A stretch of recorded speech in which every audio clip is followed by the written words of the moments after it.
Welcome, Mai, and thanks for joining us today to discuss raising financially resilient kids. Our tamariki are growing up in a world where they hear a lot about money and about the economy, about the struggles to buy a first home, the rising cost of living, the volatility of the stock market, and new technologies such as Bitcoin and Afterpay. So how do we help our kids grow up to feel confident about money, to feel like they know where to go to for the right information, that they're making good decisions?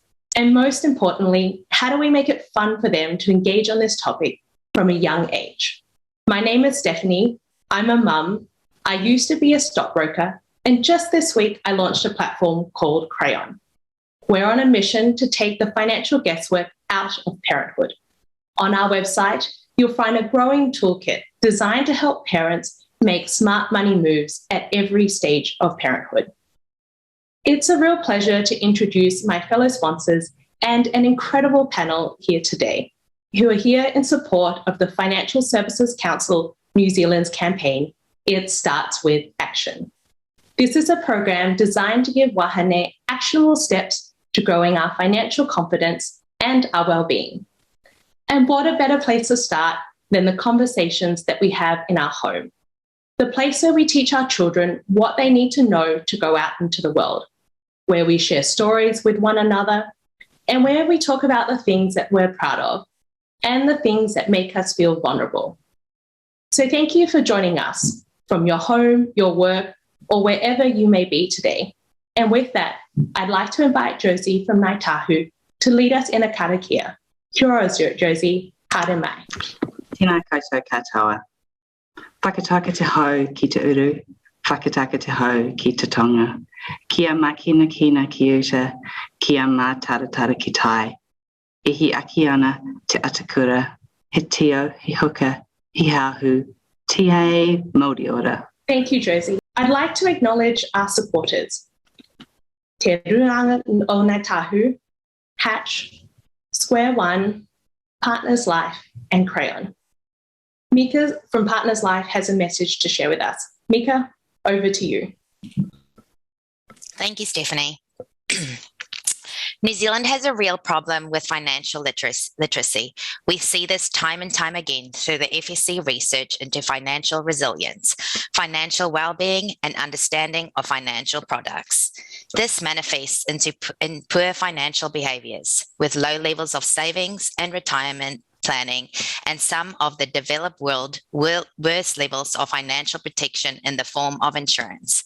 Partners Life was founded with a vision to close the underinsurance gap within New Zealand, and we firmly believe that our only way to make serious progress to build financial confidence, awareness, and well-being in our next generation, with both in schools and in homes.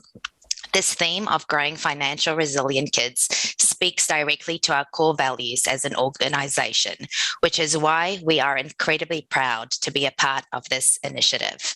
Thank you, Stephanie. Thank you, Mika. You might feel a bit nervous to start money conversations, but don't feel alone. I'm joined by three incredible humans who are here today to help us all take action. Welcome, Josie from Whairara Ngāi Tahu, Dan from Square One, and financial literacy champion Iri. Please tell us a bit more about yourself, introduce yourself, and share why this topic is so important to you.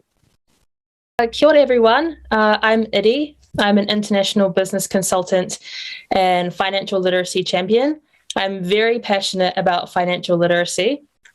My background is in finance and consultancy. My first job was with Deloitte working as a consultant. And I guess from there, I became very, very engaged and interested on the different ways that the financial world can impact all of us in our everyday lives. I'm currently based between New Zealand and the east coast of the United States. And I do a lot of public speaking engagements for organizations and companies, both in Aotearoa and the US. So yeah, it's a pleasure to be with you all today. And I'm really, really excited to see what today has in store. Yeah, thanks. Kia ora everyone. Awesome to be here. Yes, I'm representing Square One today, and I guess I've come from a background of education. So I'm a teacher trained in secondary school. So currently teaching young kids, sort of 15, 16, about financial literacy and capability, and seeing what happens when both good stuff happens at home or nothing happens at home. So really interesting to see what happens there. And we're just kind of really keen to be part of the conversation and make conversations about money commonplace in the home and everywhere. So this is great for us and great for me. Good to be here. Thanks, Dan. And Josie, please share a bit about yourself. Tēnā koutou katoa. Ko Josie Crimmins taku ingoa. Hei tumu whakataraka ahaui whairawa I te Rūnanga o Ngāi Tahu. No Aotearoa ahau. Kinui te mihi kia koutou. Kia ora everyone, I'm Josie. I'm the marketing manager at Rawa, which is an investment scheme for Ngāi Tahu whānui. We have a kids club, which is one of our financial capability projects that we've been working on. It's called Ngāi Tahu, which translates as the Money Guardians. So we do a lot of work in this space, and I'm also a mum of 2 young girls under 5, so also living this out in reality as well, which is quite cool. Same as the other speakers, so passionate about increasing financial capability within Aotearoa, especially in our wahine and our tamariki. So thanks for having me, and really excited to get into the conversation. Fabulous. I'd like to invite everyone on the webinar to ask questions as we go. Just pop them into the comment box and I'll ask the panel. Okay, now for the legal bit. We are not giving any financial advice today, so anything we chat about is generally accepted good practice when it comes to money matters. If you have specific questions about your personal situation, we suggest you contact one of the many great financial advisors here in New Zealand. So with that, let's jump into the panel. I've got a big list of questions and I'm very excited to ask today. So I'm interested in your personal histories. Can each of you share what effective money lessons you learnt at home and how that's affected you? Iri, over to you first. Well, first of all, I have a very interesting how you could say childhood. Growing up, it was a little bit unconventional. So I grew up in a low-income New Zealand, which, I won't dance around the semantics. Very interesting experience. So I've kind of seen firsthand how wealth disparities in communities can really impact people. It wasn't until I got a little bit older and I started to move into the corporate workplace where I started to see how financial literacy can impact, different people in different communities. And that was a very, very interesting experience, to say the least. And thanks, Iri. And what about you, Dan? Yeah, so I grew up in Bay of Islands up in Kirikiri up north, and financial literacy and conversations just wasn't part of what we did at home. And there's probably quite a lot to talk about the generational change between my parents' generation and my kids' generation in terms of what's going on and responsibility and all that kind of thing. And it kind of trial by area, as lots of people do. They move through life and they make all those awesome mistakes for the first time, and they learn from that. And then the big thing for me really is what's coming out obvious to me from the classes that I teach at schools, which is I took a survey of some kids. There were 16 kids, and the total savings of 16 children was $1.40. So that was a class of students, and one person had savings. Most of them didn't have bank accounts or jobs or pocket money or anything. And then thinking about the context of my own children, what I would like to see them have in the future, not necessarily me giving them money, is giving them some skills and some attitudes and values to do with money that will really set them up for life. Thanks, Dan. And what about you, Josie? I just totally tautoko what Dan was just saying. We're living in a very different generation. Like you said in your intro, Steph, we've got all these different, tools and, ways for tamariki to start accessing money in the world. And it's a very difficult, confusing, complicated place if you haven't had, a really solid money education, or you haven't had that whānau support growing up. A lot of the work that we do here at Whai is, trying to understand, how we can make it better for that next generation. And what we hear a lot is that whānau want a better future for their tamariki than what they had.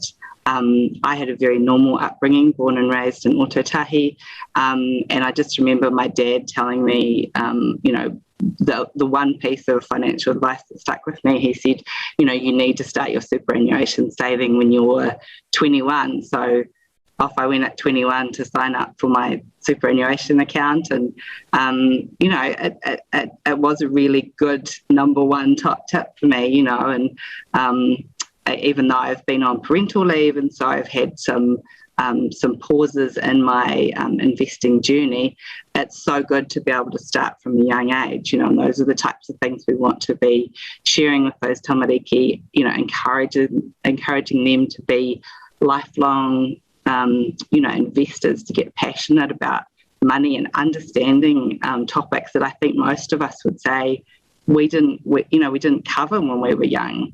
And there's some amazing tools, and Dan will know a bunch of these, that are available to kids in schools these days. It's going to make, hopefully, such a difference for those tamariki growing up. Thank you. And I'm keen to jump into what some of those tools are, but let's go back to the basics to begin with. So how do we even have these money conversations with kids? When, what, and how? So Dan, my kids aren't even 5 yet, but I've started to wonder, when should I start to talk to them about money? What's your view on this?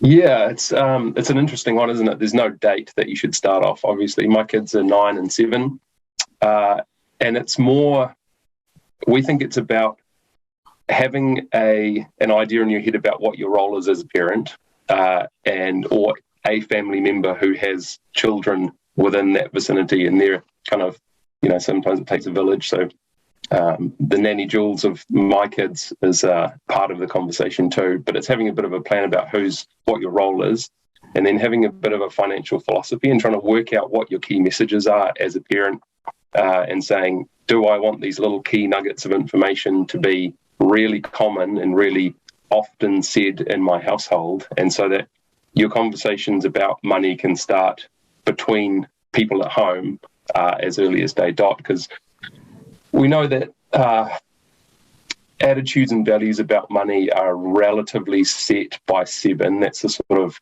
current research says that.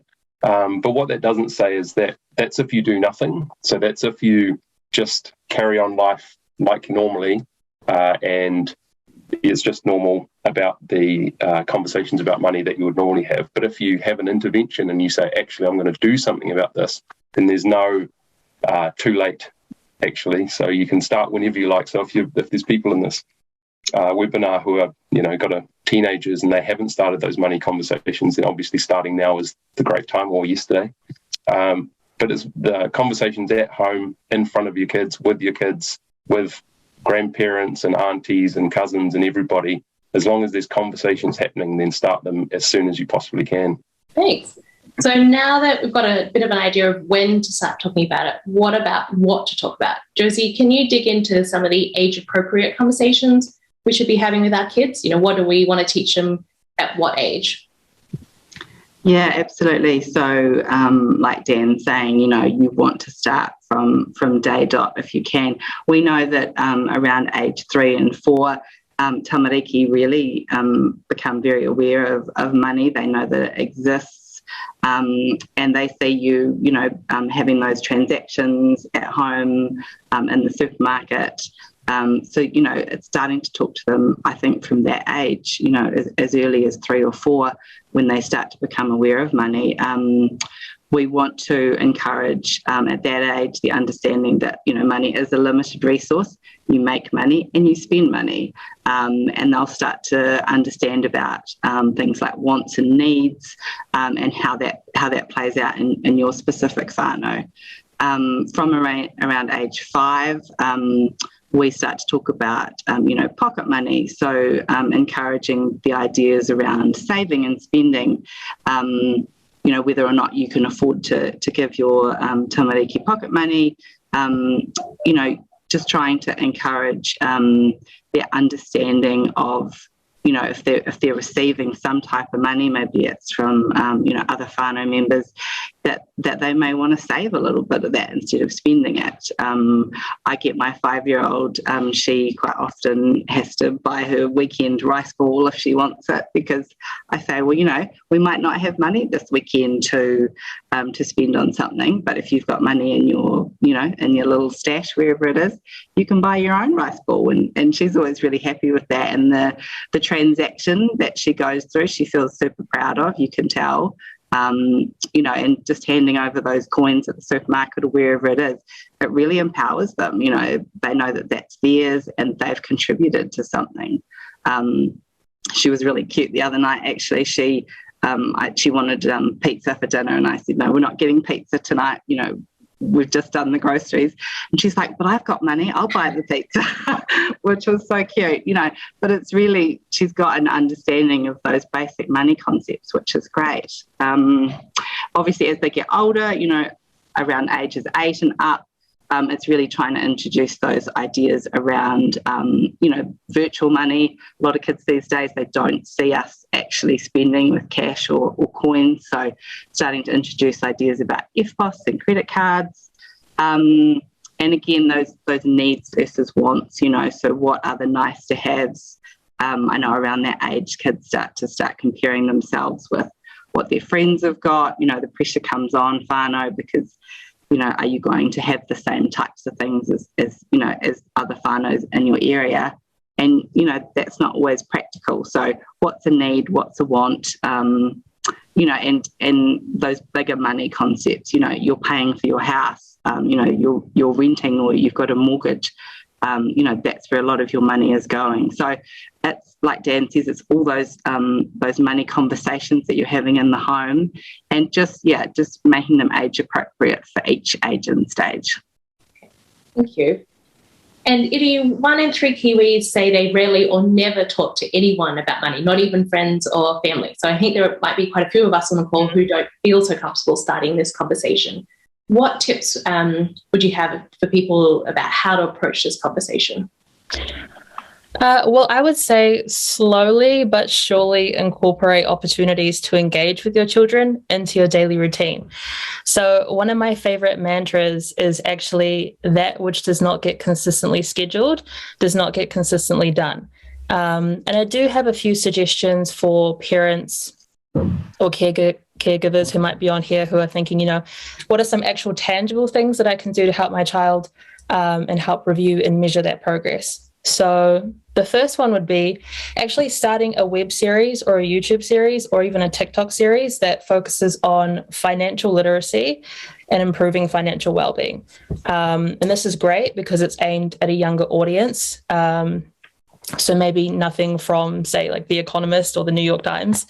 But better yet, you can actually task your child with maybe hey, maybe you can find some really cool TikToks or some really cool, YouTube resources that we can look at together as a whānau, as a family.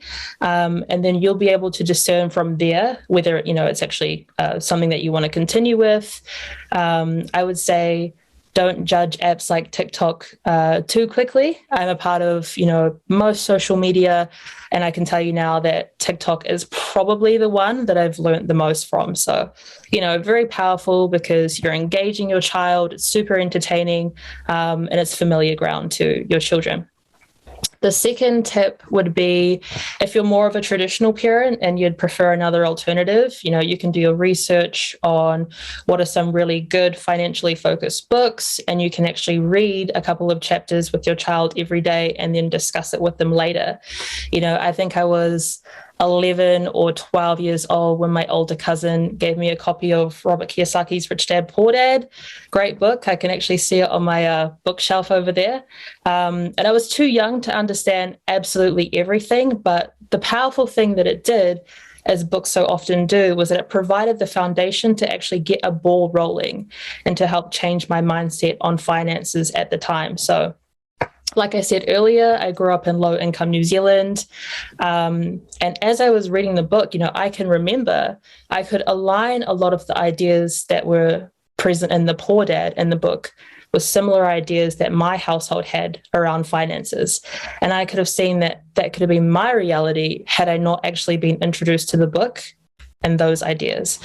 And finally, as one last suggestion, which is super easy to incorporate every day, I would suggest picking a few financially focused words like financial terms, and you can Google them, super easy words like, what actually is investing, equity, dividends. It sounds very simple and very basic of a task to do. But what this actually does is that it removes the unknown. And I think that the world of finances can often come across as very intimidating and maybe a little bit unattractive because there's this like litany of jargon, it makes these financial resources actually inaccessible because they're hidden behind jargon walls. So I think if you're helping your children to understand these terms, it makes them less scary and it makes them more confident to actually want to engage in the financial world. Thank you so much, Iri. What I really liked about what you were saying is, you find some sort of source material. You don't have to come up with everything on your own. So even if you don't know, you can learn with your kids as you go, and it's almost a common talking point. Mm-hmm.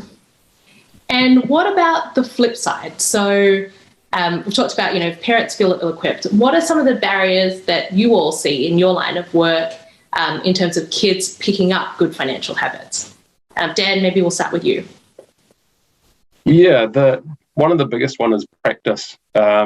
And there's a little bit of trial and error that is inevitable and wanted as well. You do want kids to make mistakes with money, and so they have to use money and they have to do things with it and make some of those mistakes so that you can go through those really awesome teaching points with them. So there's a question in the chat there about pocket money, and that's really key. There's sort of pocket money / allowance or earning opportunities, so kids doing work for money. It's really important to get them to be practicing. And I think if a kid ends up at, say, 16 years of age and they haven't really had their own money or done anything with it until then you find that they don't quite know what to do with it when it starts to come in. Maybe it's time to get a first-time job and all that money just sort of disappears and goes, and that will probably be what they do for the next 20 years until the penny drops.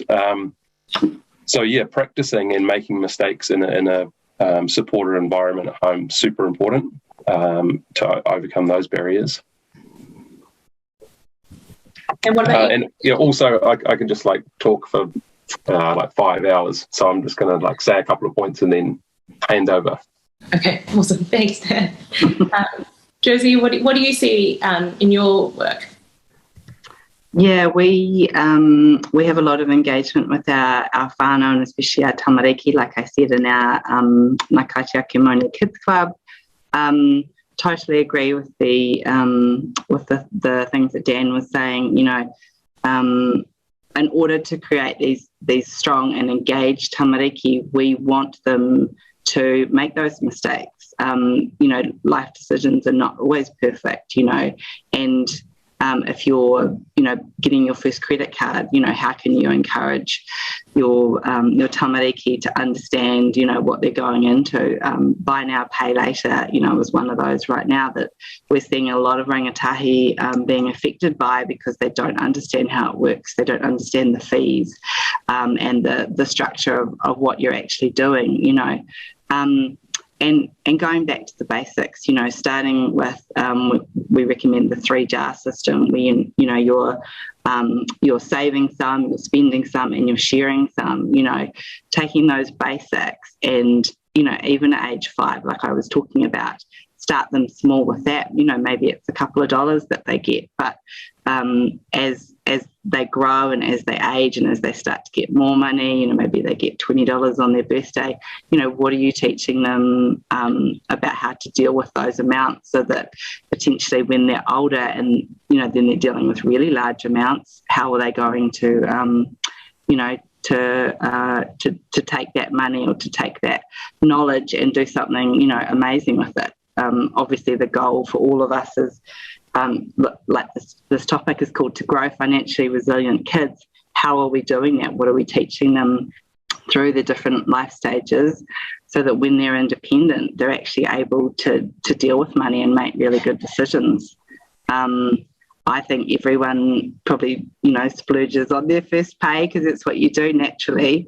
But, I think back to my student days, I used to get $117 student allowance and my rent was $80. And I just thought I was made, I just felt like I was the richest person in the world. So it's all about where you're at. But teaching those money basics from a young age is so important. I'm also going to say that, access to technology and access to the right types of tools in schools is so important as well. What Ari was saying about, it's such a different world.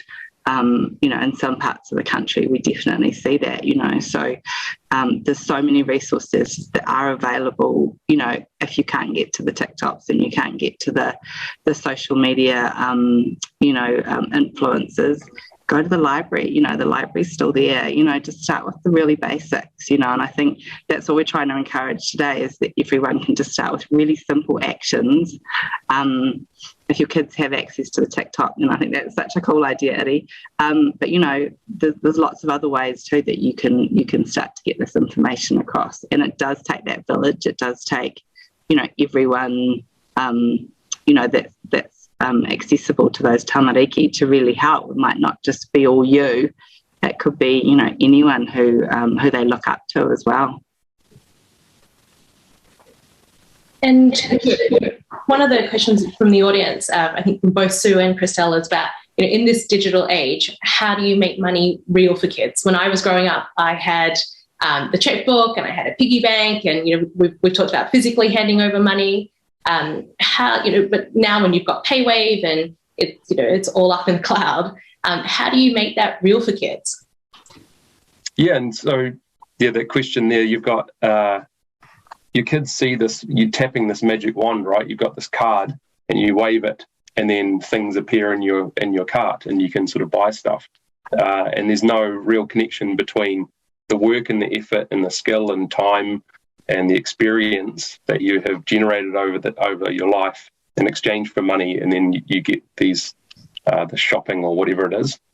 So I'm not here to sort of plug Square One all the time, but what we've got is a digital app attached to a card for young people to use so that they can learn the same sort of way that you're using money in your house. So cards, apps, tracking your savings, tracking your spending, sort of getting on top of your money in a digital age. And that's sort of one of those questions there about handling cash. That banks used to come to schools, didn't they, with a sort of yellow piggy bank or a little post box or something like that, and a little savings book, and that kind of doesn't happen anymore, and it probably shouldn't happen because that's a sort of sign up for banks, really. And so we need something for the 21st, 22nd century, the future, which is digital, online, capable, teaching kids in an environment where they're connecting via apps. They can look at a device and track how they're doing, because that's how we manage our money. So that's kind of what we need to be doing for our kids too. And Dan, I can see that quite a few questions on the chat channel about allowance. Should it be always for something that you do? Can you just give an allowance? Can you kind of talk through maybe, and there's probably not one single way of doing it, but maybe some considerations parents want to think about when they want to start giving an allowance?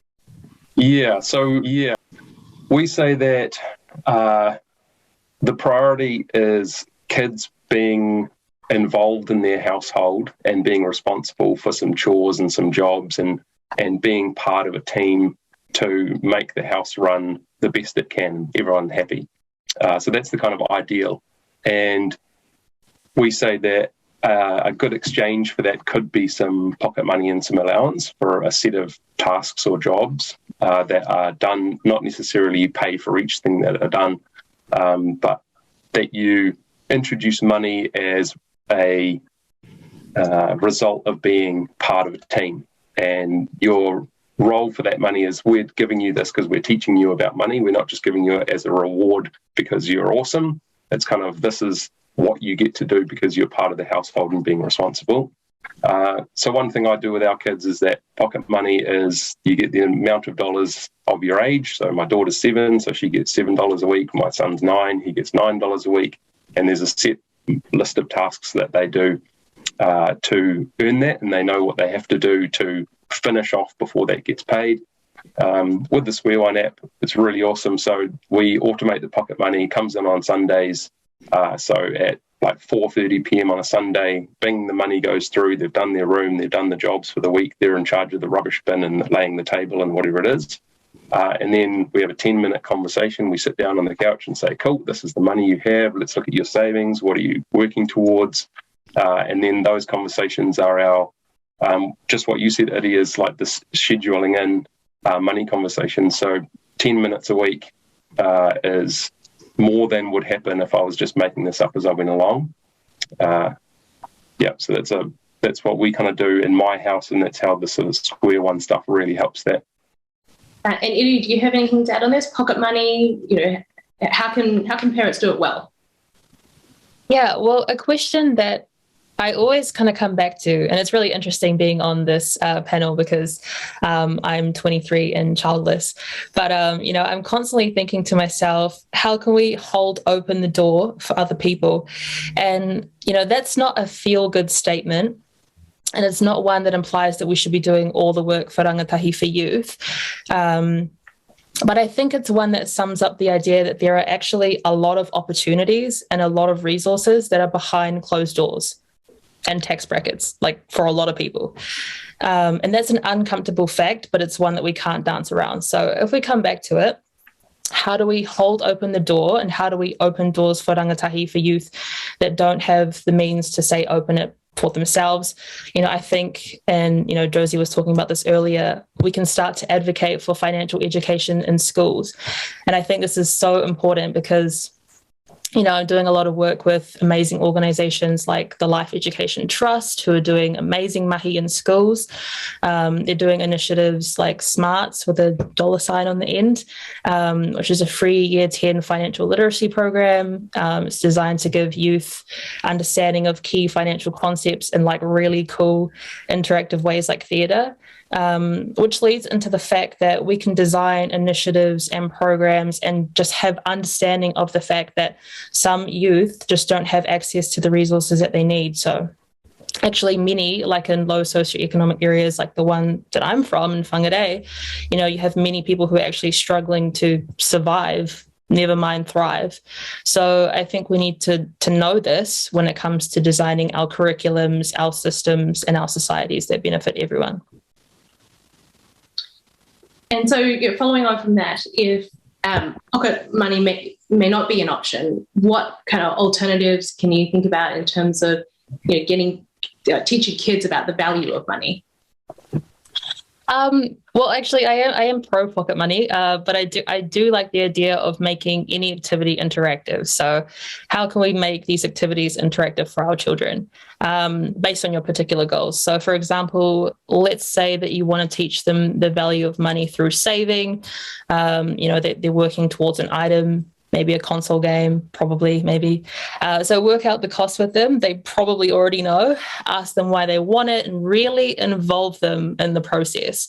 And if they want it bad enough and it's the right thing, work out the rate at which they might be able to obtain it based on, the amount of time it takes. And hopefully they have the pocket money coming in.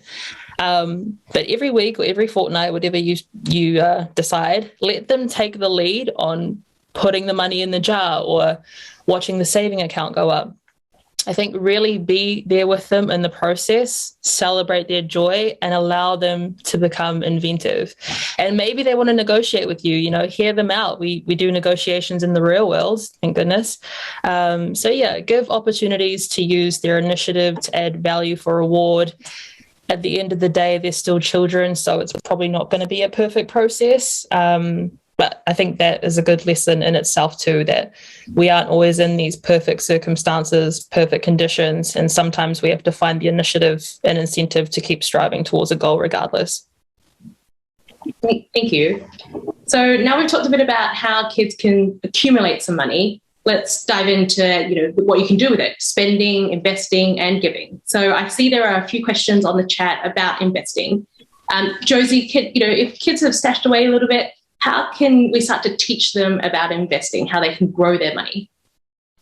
Yeah, it's a really hard conversation, and I think it's tricky for anyone, no matter what stage you're at. If you're 30 and you're, thinking about retirement, it's a long way away. So it's really hard to say, well, why shouldn't I spend all my money today? Why should I invest it? But it's such an important tool for everyone to grasp the concept of, and from a young age. So, like I was saying before, we instigate the spend, share, save model from a young age, and I think it's a really good one to teach, the tamariki that you're going to get the benefit right now from a portion of it. But the other portion, you want to think long term, like Iri's saying, what is that thing that you might want, and how are you going to get there? You're going to get there by putting, one coin aside. And obviously the share part is really important too. As part of our whānau model, we want to encourage, giving back and sharing with others. Like I've heard some whānau who the share portion of their pocket money jar is for birthday presents, which I thought was really cool. But it doesn't matter how you do it. Every whānau is so different. Like Iri was saying, there's a lot of whānau that can't afford to give pocket money, and that's totally fine as well. If you have the ability to start saving even a really small amount, for your tamariki future, there's so many options about what you can do with it, and you just have to know that you're going to get the benefit of compound interest, especially when they're little. You've got all these years to grow those funds, and that's essentially what we're doing as adults as well. We're using the benefit of time to grow our small amounts of money into something hopefully amazing for retirement. And so if you can start doing that with your tamariki at a young age, that's fantastic. It doesn't have to be a huge amount. If you have $2 a week that you can put aside, that's still better than nothing. I feel like a lot of people that we talk to would say, oh, but it's so small, it's not actually going to do anything. But it is, it really is. Compound interest is so powerful. It's just amazing.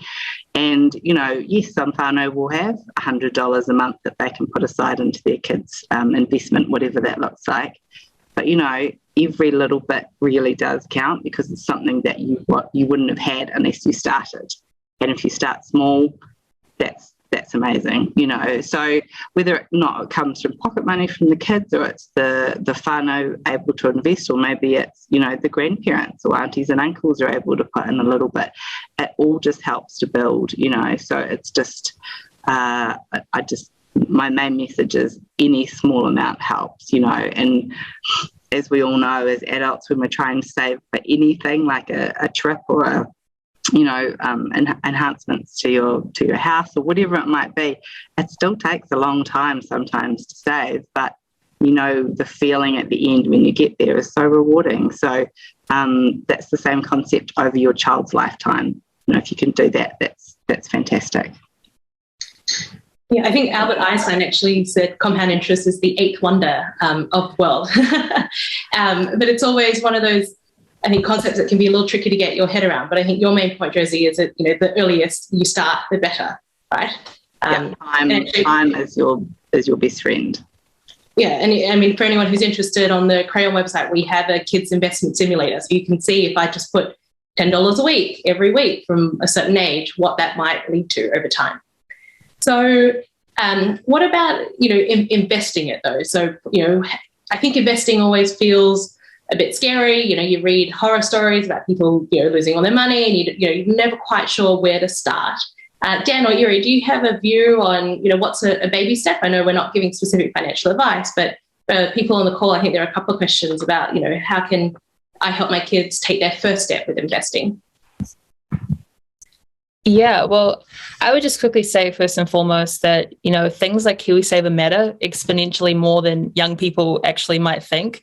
And I know because obviously I've worked in finance and commerce over the last few years.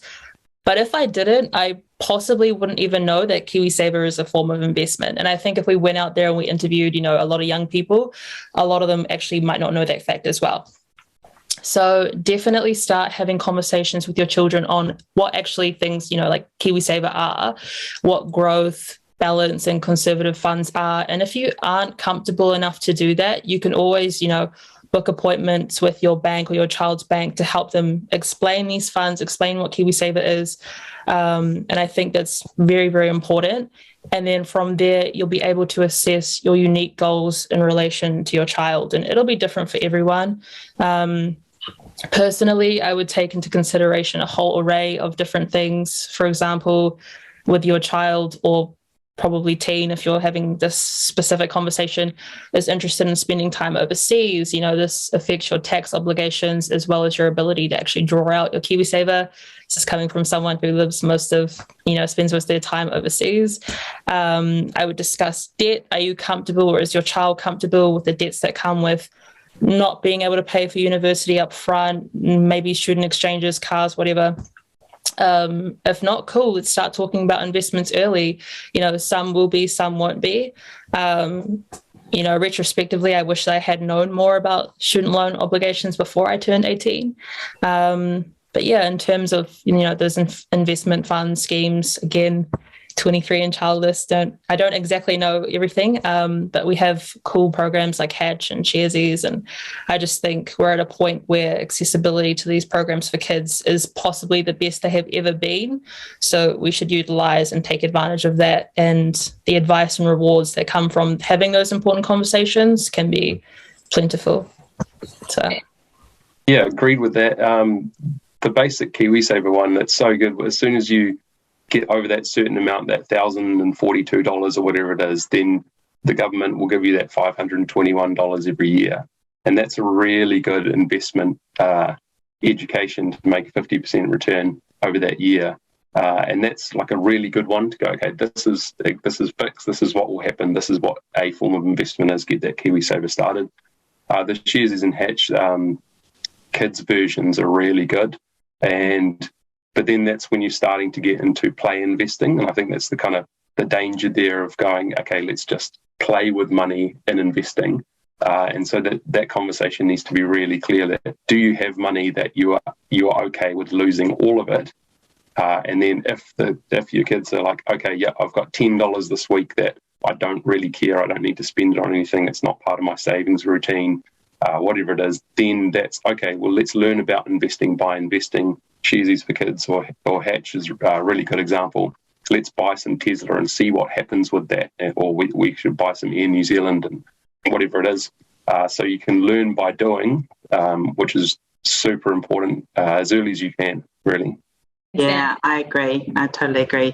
And I think, diversification is the word that is always bandied around, but it is really important. So, you may want to just have a small portion in a savings account for those everyday expenses, sports, clothing, things that there might be unexpected bills or things that you might need.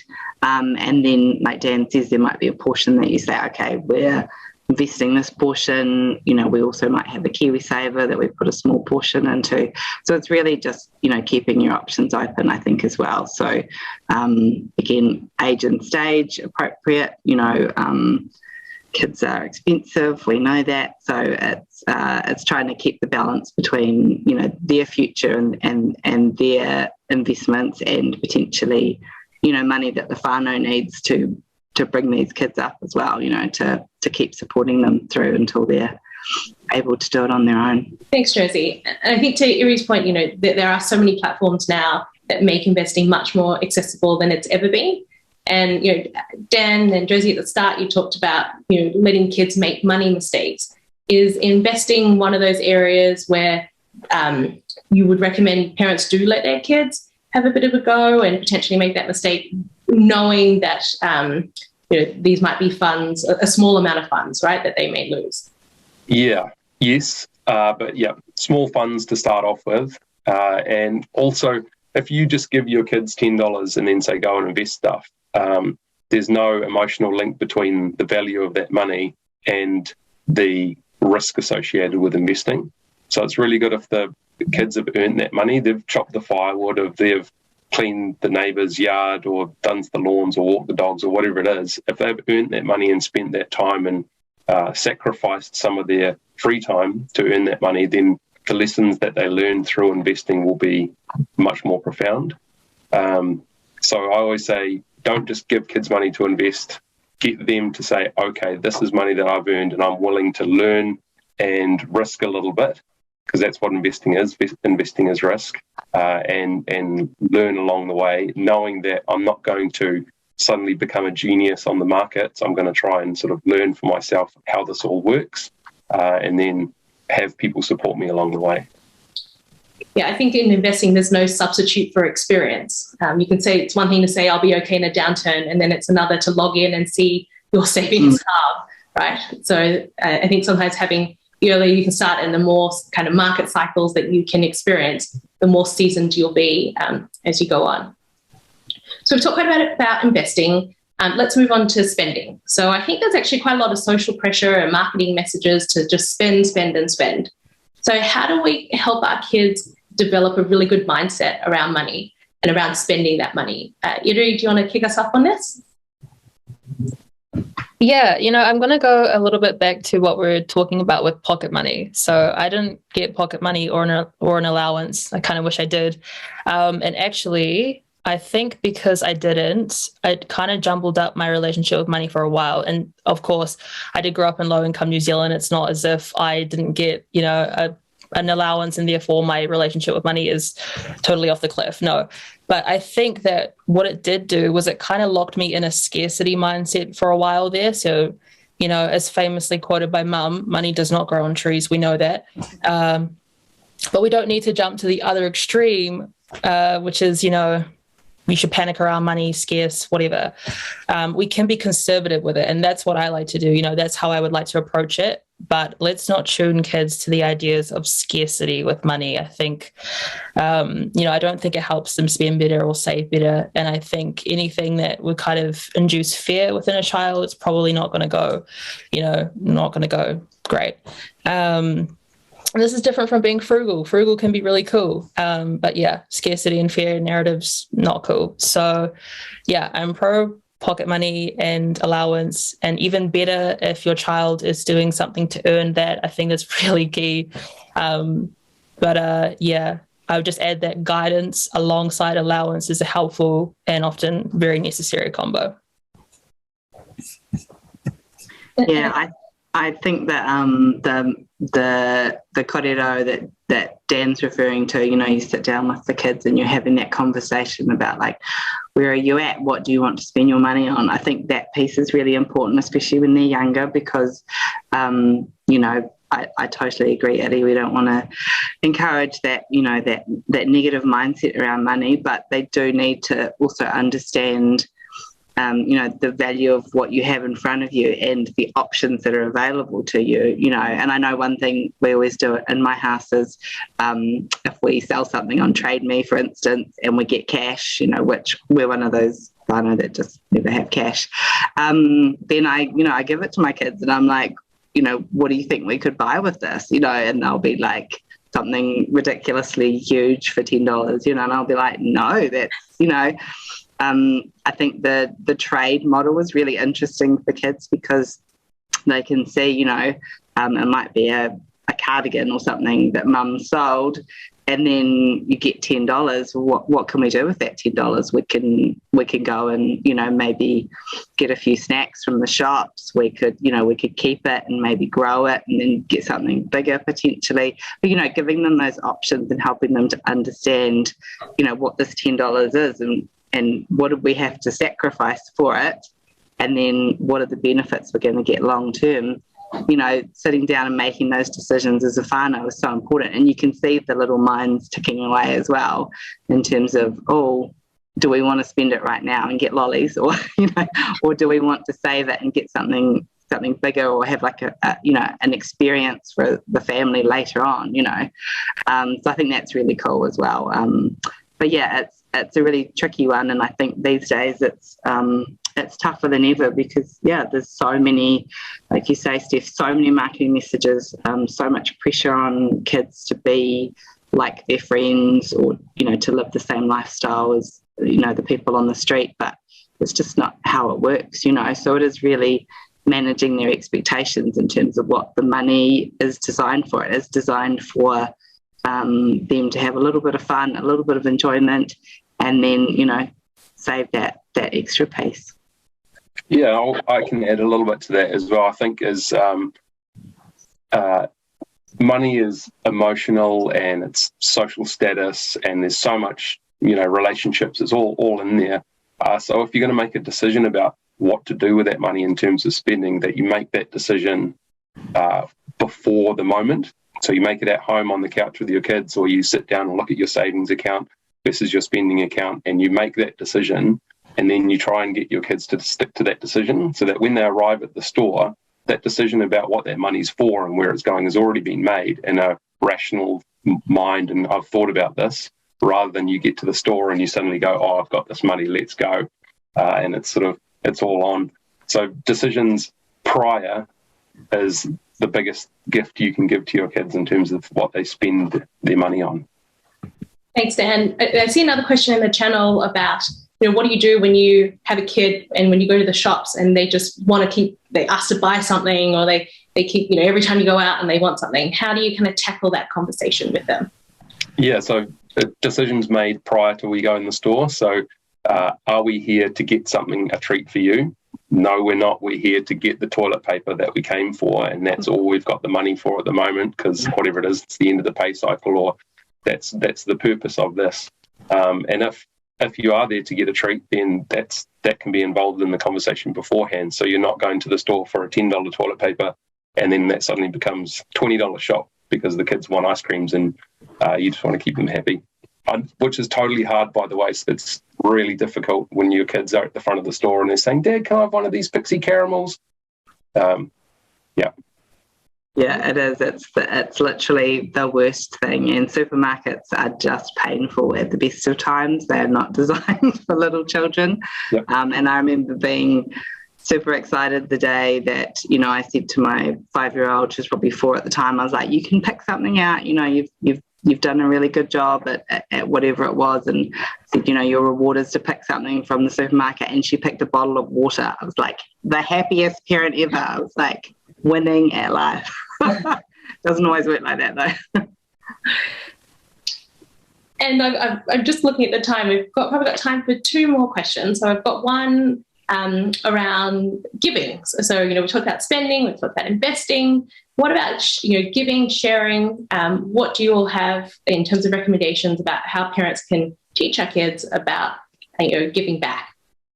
Square one, hopefully in the next sort of this year, we'll be able to offer part of our app as a giving function. So you can sign up and give money as part of your, you might have an earn account, a save account, a spend account, and a give account. So you can actually give to some really cool charities. But really it's picking something and getting to know it and forming that emotional connection with that, so that that money's going to a really awesome cause rather than just shelling out. There's obviously that stuff that you said, Josie, about presents and family members and all that kind of stuff, which is really cool start. And then there's the kind of bigger picture stuff, because kids, they're really socially conscious. They're taught heaps of this stuff at school.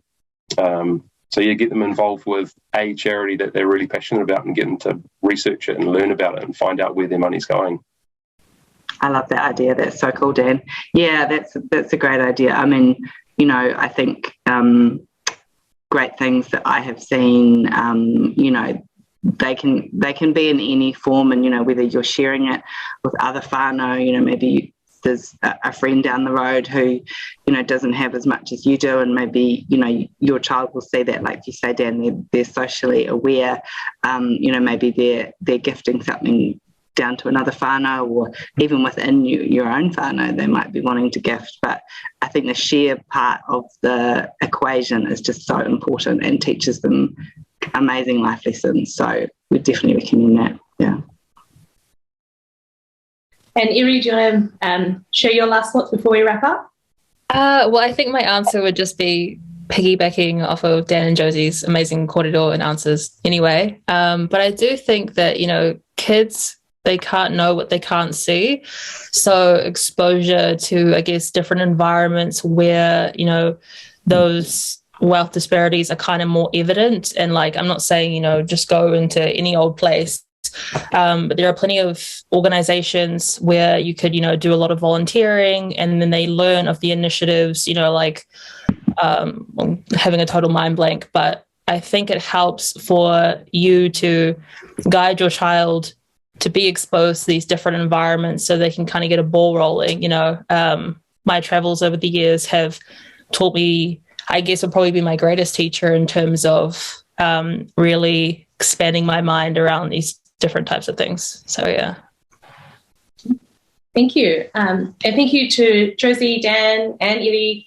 So many great insights today. Thank you to everyone who joined us on the webinar and the fantastic questions that came through. In the next few days, we'll be sending out a one-pager with age-appropriate tips for growing financially resilient children. And if you're not sure where to start with the conversations, the FSC has created conversation cards specifically designed for parents, whānau, and kids. We'll include a link to this in the one-pager, as well as contact details for the panellists if you have any burning questions left. This event is part of the wider It Starts With Action campaign that runs for another 2 months. Clarissa from the FSC has more to share with you on what's still to come. Thank you so much for joining us. Ngā mihi. Thanks so much, Steph, and kia ora, everyone. Just a couple of quick things from me. Thank you all for tuning in this afternoon. So I'm the project lead of our It Starts With Action campaign, and as Steph mentioned, it's running for another couple of months. It's a campaign involving around 80 organisations and individuals who are all coming together to have a meaningful impact on the financial confidence and wellbeing of our wahine. So we have 2 more webinars that are coming up in June that you might be interested in. One on how we can protect the things and the people that we love, a really important topic with some personal stories and helpful practical tips to share. We've got AIA Ambassador Jess Quinn on the panel for that one. That's on the 21st of June.